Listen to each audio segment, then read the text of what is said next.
और देखिए, अब से कुछ ही देर बाद प्रधानमंत्री नरेंद्र मोदी मन की बात कार्यक्रम में जो है अपनी बातें रखेंगे। 74वां संस्करण प्रधानमंत्री नरेंद्र मोदी का होगा और पूरे देश की निगाहें जो है इस पर टिकी होगी, क्योंकि सबसे बड़ी बात है कोरोना वैक्सीन को लेकर आज बातचीत की जा सकती है। 1 मार्च से दूसरी डोज यानी कि दूसरा स्टेप जो है कोरोना वैक्सीन का शुरू हो जाएगा, जिसमें 60 साल से ऊपर के जो लोग हैं उनको दिया जाएगा। मेरे प्यारे देशवासियों, नमस्कार। कल माघ पूर्णिमा का पर्व था। माघ का महीना विशेष रूप से नदियों, सरोवरों और जल स्रोतों से जुड़ा हुआ माना जाता है। हमारे शास्त्रों में कहा गया है, माघे निमग्ना सलिले शुशीते विमुक्त पापा त्रिदिवम प्रयान्ति। अर्थात माघ महीने में किसी भी पवित्र जलाशय में स्नान को पवित्र माना जाता है। दुनिया के हर समाज में नदी के साथ जुड़ी हुई कोई न कोई परंपरा होती ही है। नदी तट पर अनेक सभ्यताएं भी विकसित हुई हैं। हमारी संस्कृति क्योंकि हजारों वर्ष पुरानी है, इसलिए इसका विस्तार हमारे यहाँ और ज्यादा मिलता है। भारत में कोई ऐसा दिन नहीं होगा जब देश के किसी न किसी कोने में पानी से जुड़ा कोई उत्सव न हो। माघ के दिनों में तो लोग अपना घर, परिवार, सुख सुविधा छोड़कर पूरे महीने नदियों के किनारे कल्पवास करने जाते हैं। इस बार हरिद्वार में कुंभ भी हो रहा है। जल हमारे लिए जीवन भी है, आस्था भी है और विकास की धारा भी है। पानी एक तरह से पारस से भी ज्यादा महत्वपूर्ण है। कहा जाता है, पारस के स्पर्श से लोहा सोने में परिवर्तित हो जाता है। वैसे ही पानी का स्पर्श जीवन के लिए जरूरी है, विकास के लिए जरूरी है। साथियों, माघ महीने को जल से जोड़ने का संभवतः एक और भी कारण है। इसके बाद से ही सर्दियां खत्म हो जाती हैं और गर्मियों की दस्तक होने लगती हैं। इसलिए पानी के संरक्षण के लिए हमें अभी से ही प्रयास शुरू कर देने चाहिए। कुछ दिनों बाद मार्च महीने में ही 22 तारीख को वर्ल्ड वाटर डे भी है। मुझे यूपी की आराध्या जी ने लिखा है कि दुनिया में करोड़ों लोग अपने जीवन का बहुत बड़ा हिस्सा पानी की कमी को पूरा करने में ही लगा देते हैं। बिन पानी सब सून, ऐसे ही नहीं कहा गया है। पानी के संकट को हल करने के लिए एक बहुत ही अच्छा मैसेज पश्चिम बंगाल के उत्तर दिनाजपुर से सुजीत जी ने मुझे भेजा है। सुजीत जी ने लिखा है कि प्रकृति ने जल के रूप में हमें एक सामूहिक उपहार दिया है, इसलिए इसे बचाने की जिम्मेदारी भी सामूहिक है। ये बात सही है। जैसे सामूहिक उपहार है, वैसे ही सामूहिक उत्तरदायित्व भी है। सुजीत जी की बात बिल्कुल सही है। नदी, तालाब, झील, वर्षा या जमीन का पानी, ये सब हर किसी के लिए है। साथियों, एक समय था जब गांव में कुएं, पोखर, इनकी देखभाल सब मिलकर करते थे। अब ऐसा ही एक प्रयास तमिलनाडु के तिरुवन्नामलाई में हो रहा है। यहाँ स्थानीय लोगों ने अपने कुओं को संरक्षित करने के लिए अभियान चलाया हुआ है। ये लोग अपने इलाके में वर्षों से बंद पड़े सार्वजनिक कुओं को फिर से जीवित कर रहे हैं। मध्य प्रदेश के अगरोदा गांव की बबीता राजपूत जी भी जो कर रही है, उससे आप सभी को प्रेरणा मिलेगी। बबीता जी का गांव बुंदेलखंड में है। उनके गांव के पास कभी एक बहुत बड़ी झील थी जो सूख गई थी। उन्होंने गांव की ही दूसरी महिलाओं को साथ लिया और झील तक पानी ले जाने के लिए एक नहर बना दी। इस नहर से बारिश का पानी सीधे झील में जाने लगा। अब ये झील पानी से भरी रहती है। साथियों, उत्तराखंड के बागेश्वर में रहने वाले जगदीश कुनियाल जी का काम भी बहुत कुछ सिखाता है। जगदीश जी का गांव और आसपास का क्षेत्र पानी की जरूरतों के लिए एक प्राकृतिक स्रोत पर निर्भर था, लेकिन कई साल पहले ये स्रोत सूख गया। इससे पूरे इलाके में पानी का संकट गहराता चला गया। जगदीश जी ने इस संकट का हल वृक्षारोपण से करने की ठानी। उन्हें पूरे इलाके में गांव के लोगों के साथ मिलकर हजारों पेड़ लगाए और आज उनके इलाके का सूख चुका वो जल स्रोत फिर से भर गया है। साथियों, पानी को लेकर हमें इसी तरह अपनी सामूहिक जिम्मेदारियों को समझना होगा। भारत के ज्यादातर हिस्सों में मई जून में बारिश शुरू होती है। क्या हम अभी से अपने आसपास के जल स्रोतों की सफाई के लिए, वर्षा जल के संचयन के लिए 100 दिन का कोई अभियान शुरू कर सकते हैं? इसी सोच के साथ अब से कुछ दिन बाद जल शक्ति मंत्रालय द्वारा भी जल शक्ति अभियान कैच द रेन भी शुरू किया जा रहा है। इस अभियान का मूल मंत्र है catch the rain where it falls when it falls. हम अभी से जुटेंगे, हम पहले से जो रेन वाटर हार्वेस्टिंग सिस्टम है उन्हें दुरुस्त करवा लेंगे, गांवों में, तालाबों में, पोखरों की सफाई करवा लेंगे, जल स्रोतों तक जा रहे पानी के रास्ते की रुकावटें दूर कर लेंगे, तो ज्यादा से ज्यादा वर्षा जल का संचयन कर पाएंगे। मेरे प्यारे देशवासियों, जब भी माघ महीने और इसके आध्यात्मिक सामाजिक महत्व की चर्चा होती है तो ये चर्चा एक नाम के बिना पूरी नहीं होती। ये नाम है संत रविदास जी का। माघ पूर्णिमा के दिन ही संत रविदास जी की जयंती होती है। आज भी संत रविदास जी के शब्द, उनका ज्ञान हमारा पथ प्रदर्शन करता है। उन्होंने कहा था, एकई माटी के सब भांडे, सबका एको सृजनहार। रविदास व्यापई एकई घट भीतर, सबको एकई घड़े कुम्हार। हम सभी एक ही मिट्टी के बर्तन हैं, हम सभी को एक ने ही गढ़ा है। संत रविदास जी ने समाज में व्याप्त विकृतियों पर हमेशा खुलकर अपनी बात कही। उन्होंने इन विकृतियों को समाज के सामने रखा, उसे सुधारने की राह दिखाई। और तभी तो मीरा जी ने कहा था, गुरु मिलिया रैदास, दीनी ज्ञान की घुटकी। ये मेरा सौभाग्य है कि मैं संत रविदास जी की जन्मस्थली वाराणसी से जुड़ा हुआ हूँ। संत रविदास जी के जीवन की आध्यात्मिक ऊंचाई को और उनकी ऊर्जा को मैंने उस तीर्थ स्थल में अनुभव किया है। साथियों, रविदास जी कहते थे, करम बंधन में बंद रहियो, फल की नात जियो आस। कर्म मानुष का धर्म है, सत भाखे रविदास। अर्थात हमें निरंतर अपना कर्म करते रहना चाहिए, फिर फल तो मिलेगा ही मिलेगा। यानी कर्म से सिद्धि तो होती ही होती है। हमारे युवाओं को एक और बात संत रविदास जी से जरूर सीखनी चाहिए। युवाओं को कोई भी काम करने के लिए खुद को पुराने तौर तरीकों में बांधना नहीं चाहिए।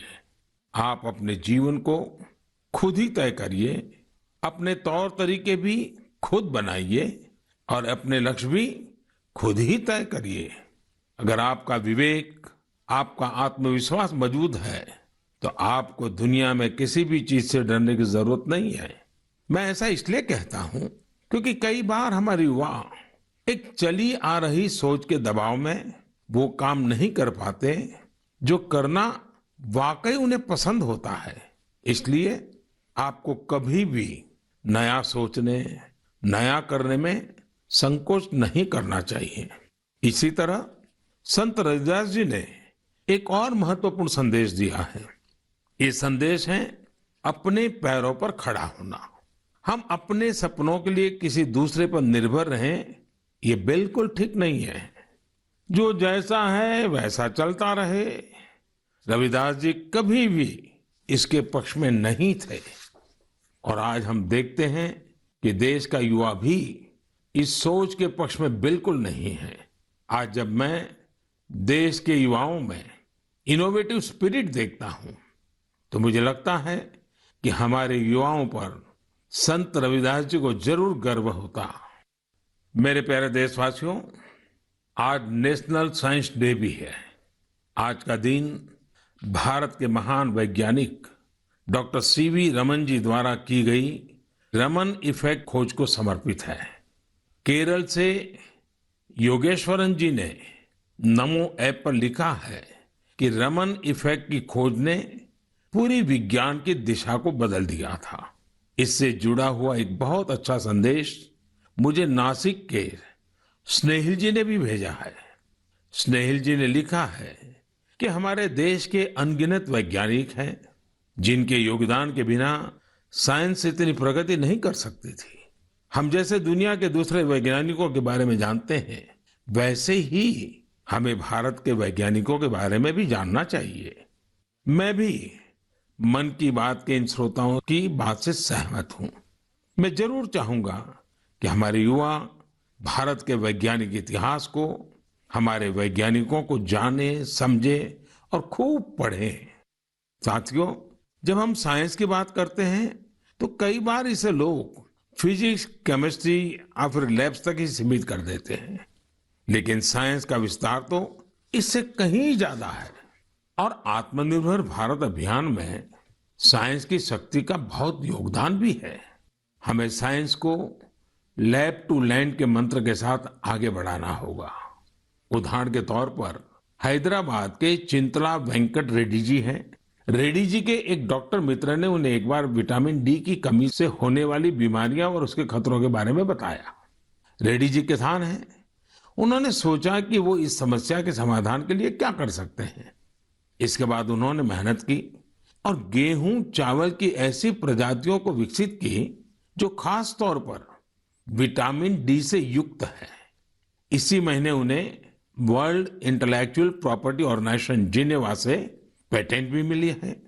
ये हमारी सरकार का सौभाग्य है कि वेंकट रेड्डी जी को पिछले साल पद्मश्री से भी सम्मानित किया था। ऐसे ही बहुत इनोवेटिव तरीके से लद्दाख के उर्गेन फुत्सौग भी काम कर रहे हैं। उर्गेन जी इतनी ऊंचाई पर ऑर्गेनिक तरीके से खेती करके करीब 20 फसलें उगा रहे हैं, वो भी साइक्लिक तरीके से। यानी वो एक फसल के वेस्ट को दूसरी फसल में खाद के तौर पर इस्तेमाल कर लेते हैं। है ना कमाल की बात। इसी तरह गुजरात के पाटन जिले में कामराज भाई चौधरी ने घर में ही सहजन के अच्छे बीज विकसित किए हैं। सहजन को कुछ लोग सरगवा बोलते हैं, इसे मोरिंगा या ड्रमस्टिक भी कहा जाता है। अच्छे बीजों की मदद से जो सहजन पैदा होता है उसकी क्वालिटी भी अच्छी होती है। अपनी उपज को वो अब तमिलनाडु और पश्चिम बंगाल भेजकर अपनी आय भी बढ़ा रहे हैं। साथियों, आजकल चिया सीड्स का नाम आप लोग बहुत सुनते होंगे। हेल्थ अवेयरनेस से जुड़े लोग इसे काफी महत्व देते हैं और दुनिया में इसकी बड़ी मांग भी है। भारत में इसे ज्यादातर बाहर से मंगाते हैं, लेकिन अब चिया सीड्स में आत्मनिर्भरता का बीड़ा भी लोग उठा रहे हैं। ऐसे ही यूपी के बाराबंकी में हरिश्चंद्र जी ने चिया सीड्स की खेती शुरू की है। चिया सीड्स की खेती उनकी आय भी बढ़ाएगी और आत्मनिर्भर भारत अभियान में मदद भी करेगी। साथियों, एग्रीकल्चर वेस्ट से वेल्थ क्रिएट करने के भी कई प्रयोग देश भर में सफलतापूर्वक चल रहे हैं। जैसे मदुरई के मुरुगेसन जी ने केले के वेस्ट से रस्सी बनाने की एक मशीन बनाई है। मुरुगेसन जी के इस इनोवेशन से पर्यावरण और गंदगी का भी समाधान होगा और किसानों के लिए अतिरिक्त आय का रास्ता भी बनेगा। साथियों, मन की बात के श्रोताओं को इतने सारे लोगों के बारे में बताने का मेरा मकसद यही है कि हम सभी इनसे प्रेरणा लें। जब देश का हर नागरिक अपने जीवन में विज्ञान का विस्तार करेगा, हर क्षेत्र में करेगा, तो प्रगति के रास्ते भी खुलेंगे और देश आत्मनिर्भर भी बनेगा। और मुझे विश्वास है ये देश का हर नागरिक कर सकता है। मेरे प्यारे साथियों, कोलकाता के रंजन जी ने अपने पत्र में बहुत ही दिलचस्प और बुनियादी सवाल पूछा है और साथ ही बेहतरीन तरीके से उसका जवाब भी देने की कोशिश की है। वे लिखते हैं कि जब हम आत्मनिर्भर होने की बात करते हैं तो इसका हमारे लिए क्या अर्थ होता है। इसी सवाल के जवाब में उन्होंने खुद ही आगे लिखा है कि आत्मनिर्भर भारत अभियान केवल एक गवर्नमेंट पॉलिसी नहीं है बल्कि एक नेशनल स्पिरिट है। वो मानते हैं कि आत्मनिर्भर होने का अर्थ है कि अपनी किस्मत का फैसला खुद करना, यानी स्वयं अपने भाग्य का नियंता होना। रंजन बाबू की बात 100% सही है। उनकी बात को आगे बढ़ाते हुए मैं ये भी कहूंगा कि आत्मनिर्भरता की पहली शर्त होती है अपने देश की चीजों पर गर्व होना, अपने देश के लोगों द्वारा बनाई वस्तुओं पर गर्व होना।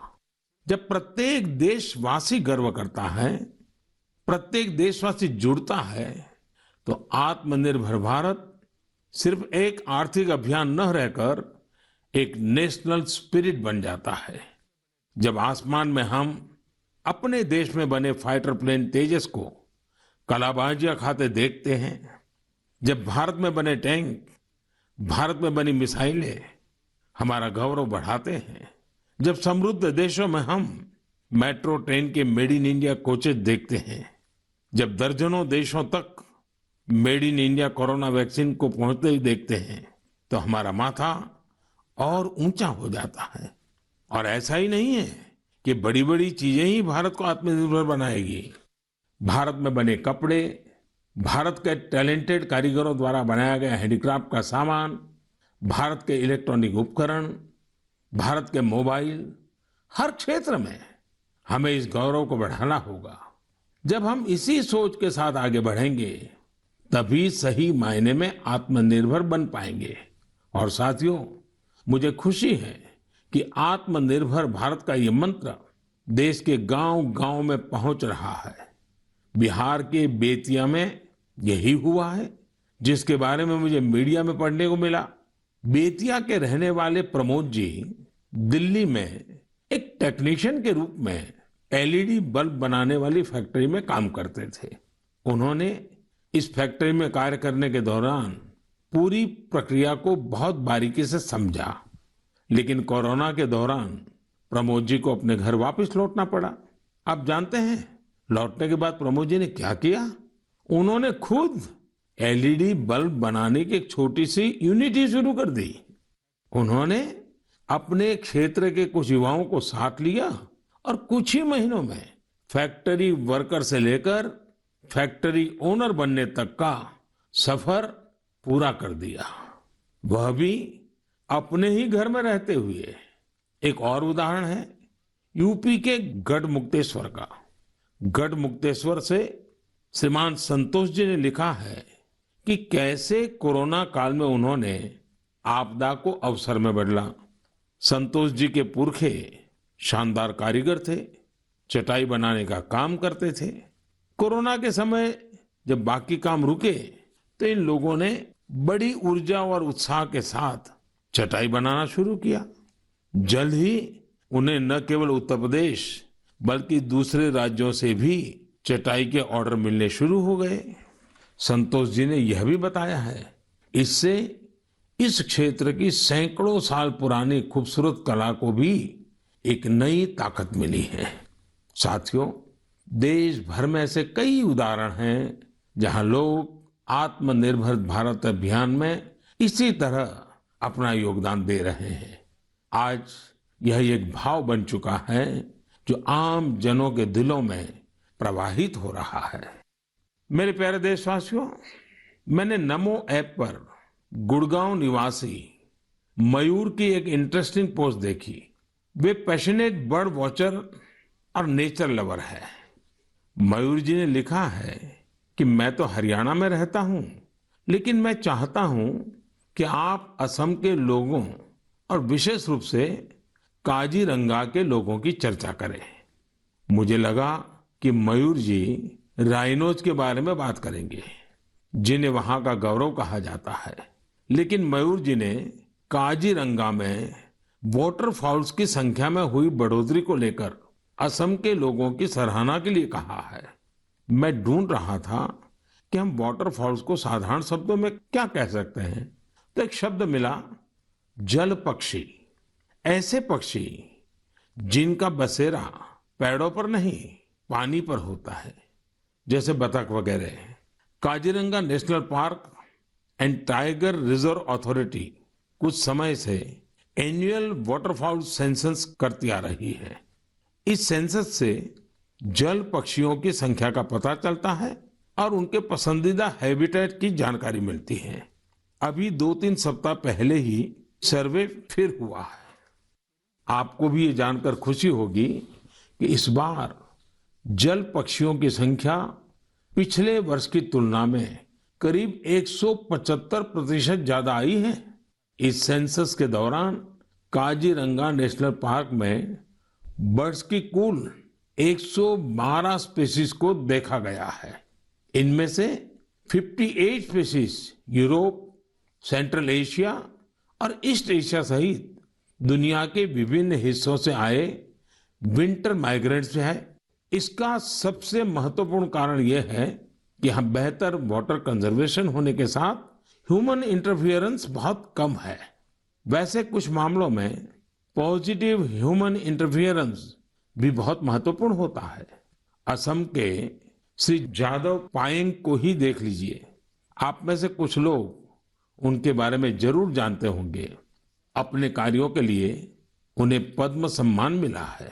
श्री जादव पायेंग वो शख्स हैं जिन्होंने असम में मजुली आइलैंड में करीब 300 हेक्टेयर प्लांटेशन में अपना सक्रिय योगदान दिया है।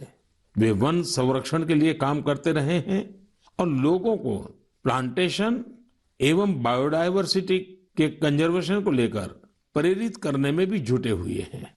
साथियों, असम में हमारे मंदिर भी प्रकृति के संरक्षण में अपनी अलग ही भूमिका निभा रहे हैं। यदि आप हमारे मंदिरों को देखेंगे तो पाएंगे कि हर मंदिर के पास तालाब होता है। हजो स्थित हयाग्रीव मधेब मंदिर, सोनितपुर के नागशंकर मंदिर और गुवाहाटी में स्थित उग्रतारा टेम्पल के पास इस प्रकार के कई तालाब हैं। इनका उपयोग विलुप्त होते कछुओं की प्रजातियों को बचाने के लिए किया जा रहा है। असम में कछुओं की सबसे अधिक प्रजातियां पाई जाती हैं। मंदिरों के ये तालाब कछुओं के संरक्षण, प्रजनन और उनके बारे में प्रशिक्षण के लिए एक बेहतरीन स्थल बन सकते हैं। मेरे प्यारे देशवासियों, कुछ लोग समझते हैं कि इनोवेशन करने के लिए आपका साइंटिस्ट होना जरूरी है। कुछ सोचते हैं कि दूसरों को कुछ सिखाने के लिए आपका टीचर होना जरूरी है। इस सोच को चुनौती देने वाले व्यक्ति हमेशा सराहनीय होते हैं। अब जैसे क्या कोई किसी को सोल्जर बनने के लिए प्रशिक्षित करता है तो क्या उसको सैनिक होना जरूरी है? आप सोच रहे होंगे कि हाँ, जरूरी है। लेकिन यहाँ थोड़ा सा ट्विस्ट है। माय गॉव पर कमलकांत जी ने मीडिया की एक रिपोर्ट साझा की है जो कुछ अलग बात कहती है। ओडिशा में अराखुड़ा में एक सज्जन है नायक सर। वैसे तो इनका नाम सिलू नायक है, पर सब उन्हें नायक सर ही बुलाते हैं। दरअसल वे मैन ऑन अ मिशन है। वह उन युवाओं को मुफ्त में प्रशिक्षित करते हैं जो सेना में शामिल होना चाहते हैं। नायक सर के ऑर्गेनाइजेशन का नाम महागुरु बटालियन है। इसमें फिजिकल फिटनेस से लेकर इंटरव्यूज तक और राइटिंग से लेकर ट्रेनिंग तक इन सभी पहलुओं के बारे में बताया जाता है। आपको यह जानकर हैरानी होगी कि उन्होंने जिन लोगों को प्रशिक्षण दिया है, उन्होंने थल सेना, जल सेना, वायुसेना, सीआरपीएफ, बीएसएफ ऐसे यूनिफॉर्म फोर्सेस में अपनी जगह बनाई है। वैसे आप ये जानकर भी आश्चर्य से भर जाएंगे कि सिलू नायक जी ने खुद ओडिशा पुलिस में भर्ती होने के लिए प्रयास किया था, लेकिन वो सफल नहीं हो पाए। इसके बावजूद उन्होंने अपने प्रशिक्षण के दम पर अनेक युवाओं को राष्ट्र सेवा के योग्य बनाया है। आइए हम सब मिलकर नायक सर को शुभकामना दें कि वह हमारे देश के लिए और अधिक नायकों को तैयार करें। साथियों, कभी कभी बहुत छोटा और साधारण सा सवाल भी मन को झकझोर जाता है। ये सवाल लंबे नहीं होते हैं, बहुत सिंपल होते हैं, फिर भी वे हमें सोचने पर मजबूर कर देते हैं। कुछ दिन पहले हैदराबाद की अपर्णा रेड्डी जी ने मुझसे ऐसा ही एक सवाल पूछा। उन्होंने कहा कि आप इतने साल से पीएम है, इतने साल सीएम रहे, क्या आपको कभी लगता है कि कुछ कमी रह गई? अपर्णा जी का सवाल बहुत सहज है, लेकिन उतना ही मुश्किल भी। मैंने इस सवाल पर विचार किया और खुद से कहा, मेरी एक कमी ये रही कि मैं दुनिया की सबसे प्राचीन भाषा तमिल सीखने के लिए बहुत प्रयास नहीं कर पाया। मैं तमिल नहीं सीख पाया। यह एक ऐसी सुंदर भाषा है जो दुनिया भर में लोकप्रिय है। बहुत से लोगों ने मुझे तमिल लिटरेचर की क्वालिटी और इसमें लिखी गई कविताओं की गहराई के बारे में बहुत कुछ बताया है। भारत ऐसी अनेक भाषाओं की स्थली है जो हमारी संस्कृति और गौरव का प्रतीक है। भाषा के बारे में बात करते हुए मैं एक छोटी सी इंटरेस्टिंग क्लिप आप सबके साथ साझा करना चाहता हूँ। भवतां सर्वेषां हार्दं हार्दं स्वागतम् अस्ति। एकता मूर्त्याः दक्षिणतः सातपुला पर्वतमाला अस्ति। एकता मूर्त्याः वामतः विन्ध्याचल पर्वतमाला अस्ति। एकता मूर्त्याः नर्मदा नदीस्य उपरि भागे वर्तते। अहम् एकता मूर्त्याः कार्यकर्ता अस्ति। सरदार वल्लभभाई पटेलः लोह पुरुषः इति उच्यते। दरअसल अभी जो आप सुन रहे थे वो स्टैच्यू ऑफ यूनिटी पर एक गाइड संस्कृत में लोगों को सरदार पटेल की दुनिया की सबसे ऊंची प्रतिमा के बारे में बता रही है। आपको जानकर खुशी होगी कि केवड़िया में 15 से ज्यादा गाइड धारा प्रवाह संस्कृत में लोगों को गाइड करते हैं। अब मैं आपको एक और आवाज सुनवाता हूँ। कन्निकं प्रक्षेपकाय कान्हा ब्रह्मचारी कन्दुकं प्रक्षिप्तवान् तदा तदा संस्कृत महाविद्यालयस्य दलनायकः अखिलेश पाण्डेयः तीव्रगत्या कर्णफलकेन कन्दुकं ताडितं तदा आकाशमार्गेण उड्डयन् कन्दुकं सीमारेखातः बहिर्गतं ततः खड्गधावनं तेषां कोशे खड्गधावनं आप भी इसे सुनकर हैरान हो गए होंगे। दरअसल ये संस्कृत में की जा रही क्रिकेट कमेंट्री है। वाराणसी में संस्कृत महाविद्यालयों के बीच एक क्रिकेट टूर्नामेंट होता है। ये महाविद्यालय है शास्त्रार्थ महाविद्यालय, स्वामी वेदांती वेद विद्यापीठ, श्री ब्रह्मवेद विद्यालय और इंटरनेशनल चंद्रमौली चैरिटेबल ट्रस्ट। इस टूर्नामेंट के मैचों के दौरान कमेंट्री संस्कृत में भी की जाती है। अभी मैंने उस कमेंट्री का एक बहुत ही छोटा सा हिस्सा आपको सुनाया। यही नहीं, इस टूर्नामेंट में खिलाड़ी और कमेंटेटर पारंपरिक परिधान में नजर आते हैं।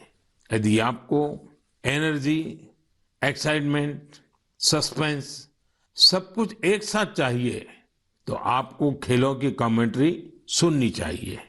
टीवी आने से बहुत पहले स्पोर्ट्स कमेंट्री ही वो माध्यम थी जिसके जरिए क्रिकेट और हॉकी जैसे खेलों का रोमांच देश भर के लोग महसूस करते थे।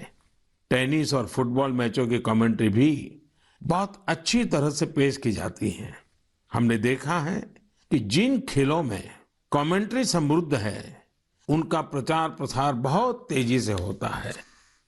हमारे यहाँ भी बहुत से भारतीय खेल हैं, लेकिन उनमें कमेंट्री कल्चर नहीं आया है और इस वजह से वो लुप्त होने की स्थिति में है। मेरे मन में एक विचार है, क्यों न अलग अलग स्पोर्ट्स और विशेषकर भारतीय खेलों की अच्छी कमेंट्री अधिक से अधिक भाषाओं में हो। हमें इसे प्रोत्साहित करने के बारे में जरूर सोचना चाहिए। मैं खेल मंत्रालय और प्राइवेट संस्थान के सहयोगियों से इस बारे में सोचने का आग्रह करूंगा। मेरे प्यारे युवा साथियों, आने वाले कुछ महीने आप सबके जीवन में विशेष महत्व रखते हैं। अधिकतर युवा साथियों के एग्जाम्स, परीक्षाएं होगी। आप सबको याद है ना, वॉरियर बनना है, वॉरियर नहीं। हंसते हुए एग्जाम देने जाना है और मुस्कुराते हुए लौटना है। किसी और से नहीं, अपने आप से ही स्पर्धा करनी है। पर्याप्त नींद भी लेनी है और टाइम मैनेजमेंट भी करना है। खेलना भी नहीं छोड़ना है, क्योंकि जो खेले वो खिले। रिवीजन और याद करने के स्मार्ट तरीके अपनाने हैं। यानी कुल मिलाकर इन एग्जाम्स में अपने बेस्ट को बाहर लाना है। आप सोच रहे होंगे यह सब होगा कैसे? हम सब मिलकर यह करने वाले हैं। हर वर्ष की तरह इस वर्ष भी हम सब करेंगे परीक्षा पे चर्चा। लेकिन मार्च में होने वाली परीक्षा पे चर्चा से पहले मेरी आप सभी एग्जाम वॉरियर से, पेरेंट्स से और टीचर से रिक्वेस्ट है कि अपने अनुभव, अपने टिप्स जरूर शेयर करें। आप MyGov पर शेयर कर सकते हैं, नरेंद्र मोदी ऐप पर शेयर कर सकते हैं। इस बार की परीक्षा पे चर्चा में युवाओं के साथ साथ पेरेंट्स और टीचर्स भी आमंत्रित है। कैसे पार्टिसिपेट करना है, कैसे प्राइज जीतने हैं, कैसे मेरे साथ डिस्कशन का अवसर पाना है, ये सारी जानकारियां आपको MyGov पर मिलेगी। अब तक 1 लाख से अधिक विद्यार्थी, करीब 40,000 पेरेंट्स और तकरीबन 10,000 टीचर भाग ले चुके हैं। आप भी आज ही पार्टिसिपेट कीजिए। इस कोरोना के समय में मैंने कुछ समय निकालकर एग्जाम वॉरियर बुक में भी कई नए मंत्र जोड़ दिए हैं। अब इसमें पेरेंट्स के लिए भी कुछ मंत्र ऐड किए गए हैं। इन मंत्रों से जुड़ी ढेर सारी interesting activities Narendra Modi app पर दी हुई हैं, जो आपके अंदर के एग्जाम वॉरियर को इग्नाइट करने में मदद करेगी। आप इनको जरूर ट्राई करके देखिए। सभी युवा साथियों को आने वाली परीक्षाओं के लिए बहुत बहुत शुभकामनाएं। मेरे प्यारे देशवासियों, मार्च का महीना हमारे फाइनेंशियल ईयर का आखिरी महीना भी होता है। इसलिए आप में से बहुत से लोगों के लिए काफी व्यस्तता भी रहेगी। अब जिस तरह से देश में आर्थिक गतिविधियां तेज हो रही हैं, उससे हमारे व्यापारी और उद्यमी साथियों की व्यस्तता भी बहुत बढ़ रही है। इन सारे कार्यों के बीच हमें कोरोना से सावधानी कम नहीं करनी है। आप सब स्वस्थ रहेंगे, खुश रहेंगे, कर्तव्य पथ पर डटे रहेंगे तो देश तेजी से आगे बढ़ता रहेगा। आप सभी को त्योहारों की अग्रिम शुभकामनाएं। साथ साथ कोरोना के संबंध में जो भी नियमों का पालन करना है, उसमें कोई ढिलाई नहीं आनी चाहिए। बहुत बहुत धन्यवाद।